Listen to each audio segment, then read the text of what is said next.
ఇదే అర్థమవుతుంది ప్రజలకు. రైట్. ఒక్కసారి పవన్ గారు సుజాత గారితో మాట్లాడదాం, జనసేన పార్టీ అధికార ప్రతినిధి. సుజాత గారు నమస్తే అండి.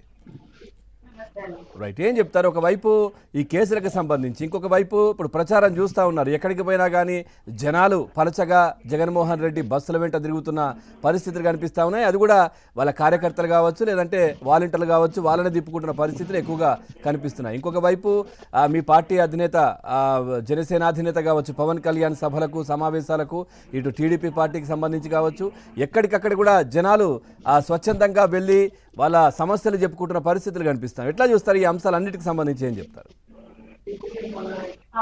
ముందుగా మీకు ఏబిఎన్ ఛానల్లో జగన్మోహన్ రెడ్డి గారు అంటే నాయకుడు ఒక నాయకుడు అధికారంలో ఉన్నప్పుడు ఒక మాట, అధికారంలో లేనప్పుడు ఒక మాట మాట్లాడుకుంటూ, ఒక నాయకుడు అనేవాడు ప్రజలకి ఎటువంటి నిర్దేశం చేస్తున్నాడు, దిశానిర్దేశం చేస్తున్నాడు అనే దాన్ని బట్టి ఆయనకు వచ్చే ఫలితాలు కూడా ఉంటాయి. మనం ఇంతకు ముందు ప్రతిపక్షంలో ఉన్నప్పుడు జగన్మోహన్ రెడ్డి గారి మాటలు ఒకసారి గుర్తు చేసుకుంటే, అబద్ధాలు ఆడిన నాయకుల్ని మీ దగ్గరకు వస్తే చెప్పులు చూపించండి, చీపులు చూపించండి అని స్వయంగా ప్రజలకి ఒక సందేశం ఇచ్చిన వ్యక్తి జగన్మోహన్ రెడ్డి గారు. మనందరికీ గుర్తుంది. ప్రతిపక్షంలో ఉండగా ఆయన డైరెక్ట్ ప్రజలతో అన్న మాటలు ఇవి. అబద్ధాలు ఆడిన నాయకులు మీ దగ్గరకు వస్తే చెప్పులు చూపించండి, చీపులు చూపించండి అని. ఇప్పుడు అదే తిరిగి రివర్స్ టెండరింగ్ లాగా జగన్మోహన్ రెడ్డి గారికి వస్తుంది. ఎందుకంటే జగన్మోహన్ రెడ్డి గారు ఇచ్చిన హామీలు అన్నింటిలో 99% నెరవేర్చలేదు. నెరవేర్చిన కొంచెం కూడా సగం సగం, అంటే సగం గీసిన గుండెలా ఉంది ఈ పరిపాలన. అంటే సగం సగం హామీలు అన్ని అలా చేసిన వల్ల ప్రజలు ఇప్పుడు అతని మాట ఫాలో అవుతున్నారు. అవును, అబద్ధాలు ఆడావు, అబద్ధాలు ఆడితే చెప్పులు చూపించుకున్నావు కదా అని చెప్పులు ఇస్తున్నారు. పార్టీకి అతీతంగా అతను అటువంటి సంస్కృతి ప్రతి ఒక్కరూ ఖండించాల్సిన విషయం. ఏ నాయకుడి మీద కానీ, ఏ పార్టీకి సంబంధించిన నాయకుడి మీద కానీ అటువంటి దాడి అందరూ ప్రతి ఒక్కరూ కూడా ఖండించాల్సిన విషయం. కాకపోతే ఒక నాయకుడు అన్న స్థానంలో ఉన్న వ్యక్తి ప్రజలకు ఇచ్చే సందేశం బట్టి ప్రజల దగ్గర రియాక్షన్ ఉంటుంది. ఈ రోజు ఇంతకు ముందు మనం చూసాము, అమరావతి రాజధాని విషయంలో ఈ ప్రభుత్వం చేస్తున్న మోసానికి ప్రజల్ని కక్ష సాధింపు చర్యలు చేపడుతుంటే చంద్రబాబు నాయుడు గారు అమరావతి ప్రజల దగ్గరికి పలకరించడానికి వెళ్ళినప్పుడు చెప్పులతోటి, కర్రలతోటి ఆయన కన్వాయ్ మీద దాడి చేయడం జరిగింది.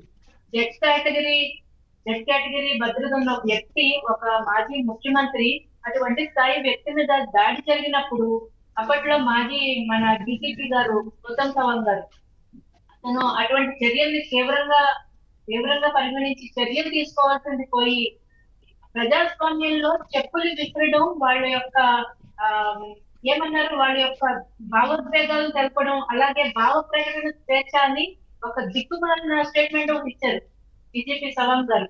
అంటే చెప్పులు విసరడం ఒక భావ ప్రకటన స్వేచ్ఛ అని జగన్మోహన్ రెడ్డి గారికి ఎంత అనుకూలంగా ఉంటే మాత్రం ప్రతిపక్ష నాయకుడి మీద అలా చెప్పులు విసరడాన్ని ఒక భావ ప్రకటన స్వేచ్ఛ అంటే ప్రజలకి అది అనుమతి కదా. బీజేపీ స్థాయి వ్యక్తి అటువంటి వ్యాఖ్యలు చేయడం అంటే ఇటువంటివన్నీ ఏంటంటే ఇప్పుడు జగన్మోహన్ రెడ్డి గారు తను తీసుకున్న రోజులు తానే పెడుతున్నారు. ప్రజల్ని తీవ్రంగా వ్యతిరేకత.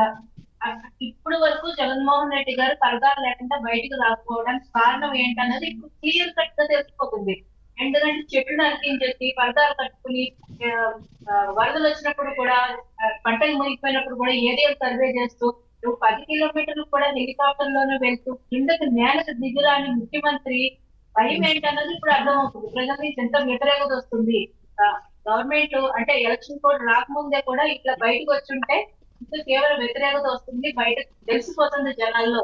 ఆల్రెడీ ప్రభుత్వానికి ఉన్న వ్యతిరేకత ఒకరిని చూసి ఒకరికి ఇంకా ఎక్కువైపోతున్న భయంతో, ఇలా దాడి చేస్తారనే భయంతో ఆయన పరదాలు కట్టుకుని ఇన్ని రోజులు తిరిగారు. ఇప్పుడు చివరికి బస్సు యాత్ర చేస్తున్నా కూడా ప్రజల నుంచి తీవ్రంగా, అసలు రాయలసీమలోనే ఇటువంటి పరిస్థితి ఉందంటే మిగిలిన రాష్ట్రంలో వస్తే జగన్మోహన్ రెడ్డి గారికి ఎటువంటి సత్కారాలు ఎదురవుతాయో మనం అందరూ ఊహించుకోవచ్చు. ఇంతకు ముందు గడప గడపకి అని వాళ్ళ మంత్రుల్ని పంపించారు. చీపుర్లు చేయడంతో ఆడవాళ్ళు అయితే తరిమి కొట్టారు. అంబటి రాంబాబు గారిని అయితే అసలు వీళ్ళు చివరి వరకు పరిగెత్తిన సంఘటనలు చూసాం మనం. అంటే వీళ్ళు పరిపాలన సరిగా చేయకుండా ఇష్టం వచ్చినట్టు పన్నులు వేసేసి అడ్డగోలుగా దోచేసి ప్రజల దగ్గరికి మళ్ళీ మాయమాటలు చెప్తే ప్రజలు నమ్మేస్తారు అనుకునే ఒక పిచ్చి భ్రమల్లో జగన్మోహన్ రెడ్డి గారు ఉన్నారు. వారి మంత్రివర్గానికి అందరికీ అర్థమైంది. గడప గడపకి కార్యక్రమానికి కూడా వాళ్ళు వెళ్ళలేని పరిస్థితి. కాకపోతే జగన్మోహన్ రైట్ రెడ్డి గారి దగ్గర నుంచి వస్తున్న కోటరీ దగ్గర నుంచి వస్తున్న బలవంత ఒత్తిళ్ల కారణంగా వాళ్ళు వెళ్ళారు. ప్రజల నుంచి చికిత్సలు ఎదుర్కొన్నారు.